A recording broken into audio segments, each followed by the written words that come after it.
71 वलीवाद। वलीवाद। तदंतर वे सब लोग वली की राजधानी किष्किंधापुरी में गए।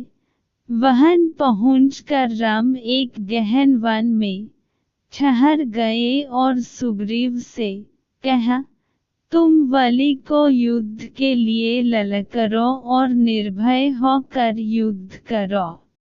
राम के वचनों से उत्साहित होकर सुग्रीव ने वली को युद्ध करने के लिए ललकारा। सुग्रीव के इस सिंहनाद को सुनकर वली को अत्यंत क्रोध आया। क्रोधित वली आंधी के वेग से बाहर आए और सुग्रीव पर टूट पड़ा। वली और सुग्रीव में भयंकर युद्ध छिड़ गया। उन्मत्त हुए दोनों भाई एक दूसरे पर घूंसों और लतों से प्रहार करने लगे। श्री रामचंद्र जी ने वली को मारने की लिए अपना धनुष संभाला, परंतु दोनों का आकार एवं आकृति एक समान होने के कारण वे सुग्रीव और वली में भेद न कर सके। इसलिए उन्होंने बाण छोड़ना स्थगित कर दिया।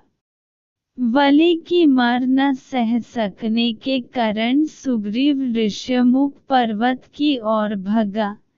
राम लक्ष्मण तथा अन्य वानरों के साथ सुग्रीव के पास पहुँचे। राम को सम्मुख पकड़ उसने उल्हान देते हुए कहा, मुझे युद्ध के लिए भेजकर आप पिटने का तमाशा देखते रहे। बताइए आपने ऐसा क्यों किया? यदि आपको मेरी सहायता नहीं करनी थी तो मुझसे पहले ही स्पष्ट कह देना चाहिए था कि मैं वली को नहीं मारूंगा। मैं उसके पास जाता ही नहीं। सुग्रीव के क्रुद्ध शब्द सुनकर रामचंद्र ने बड़ी नम्रता से कहा, सुग्रीव, क्रोध त्यागो और मेरी बात सुनो। तुम दोनों भाई रंग रूप, आकार, गति और आकृतियों में एक समान हो, अतः मैं तुम दोनों में अंतर नहीं कर सका और मैंने बाण नहीं छोड़ा। यदि मेरा बाण वली को लगने के स्थान पर तुम्हें लग जाता तो मैं जीवन भर किसी को मुख दिखने लायक नहीं रहता। वानरेश्वर, अपनी पहचान के लिए तुम कोई चिन्ह धारण कर लो जिससे मैं तुम्हें पहचान लूं और फिर से युद्ध के लिए जाओ। इतना कहकर वे लक्ष्मण से बोले, हे लक्ष्मण, यह उत्तम लक्षणों से युक्त गजपुष्पी लता फूल रहे हैं। इसे उखड़ कर मेहमान सुग्रीव के गले में पहन दो। लक्ष्मण ने वैसा ही किया और सुग्रीव फिर से युद्ध करने चला। इस बार सुग्रीव ने दूने उत्साह से सिंहनाद करते हुए घोर गर्जन की, जिसे सुनकर वली आंधी के वेग से बाहर की ओर दौड़ने को उद्यत हुआ, किंतु उसकी पत्नी तारा ने भयभीत होकर वली को रोकते हुए कहा, हे वीरश्रेष्ठ, अभी आपका युद्ध के लिए जाना श्रेयस्कर नहीं है। सुग्रीव एक बार मार खाकर भाग जाने के पश्चात फिर युद्ध करने के लिए लौट है। इससे मेरे मन में शंका उत्पन्न हो रही है। ऐसा प्रतीत होता है कि उसे कोई प्रबल सहायक मिल गया है और वह उसी के बल पर आपको ललकार रहा है।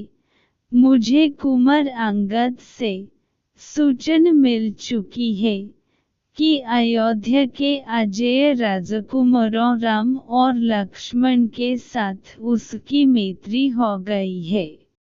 संभव है वे ही उसकी सहायता कर रहे हों। राम के पराक्रम के विषय में तो मैंने भी सुना है, वे शत्रुओं को देखते देखते धराशायी कर देते हैं। यदि वे स्वयं सुग्रीव की सहायता कर रहे हैं, तो उनसे लड़कर आपका जीवित रहना कठिन है। इसलिए उचित यही है कि इस अवसर पर आप बैर छोड़कर सुग्रीव से मित्रता कर लीजिए, उसे युवराज पद दे दीजिए। वह आपका छोटा भाई है और इस संसार में भाई के समान हेतु कोई दूसरा नहीं होता। उससे इस समय मैत्री करने में ही आपका कल्याण है।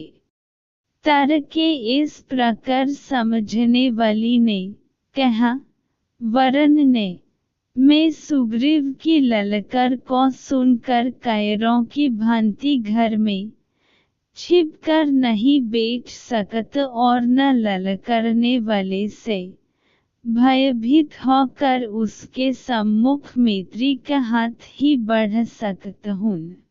श्री रामचंद्र जी के विषय में मैं भी जानता हूँ, वे धर्मात्मा हैं और कर्तव्य को समझने वाले हैं। वे पाप कर्म नहीं कर सकते। तुमने मेरे प्रति अपने स्नेह एवं भक्ति का प्रदर्शन कर दिया, अब मुझे मत रोको। मैं सुग्रीव का सामना अवश्य करूंगा और उसके घमंड को चूर चूर कर डालूंगा। युद्ध में मैं उससे विजय प्राप्त करूंगा, मगर उसके प्राण नहीं लूंगा। यह कहकर बलि सुग्रीव के पास पहुंचकर उससे युद्ध करने लगा। दोनों एक दूसरे पर घूंसों और लतों से प्रहार करने लगे। जब राम ने देखा कि सुग्रीव की शक्ति क्षीण होते जा रही है, तो उन्होंने एक विषधर सर्प की भांति बाण को धनुष पर चढ़कर बलि को लक्ष्य करके छोड़ दिया। टंकार ध्वनि के साथ वह बाण बलि के वक्ष में जाकर लग, जिससे वह बेसुध होकर पृथ्वी पर गिर पड़ा।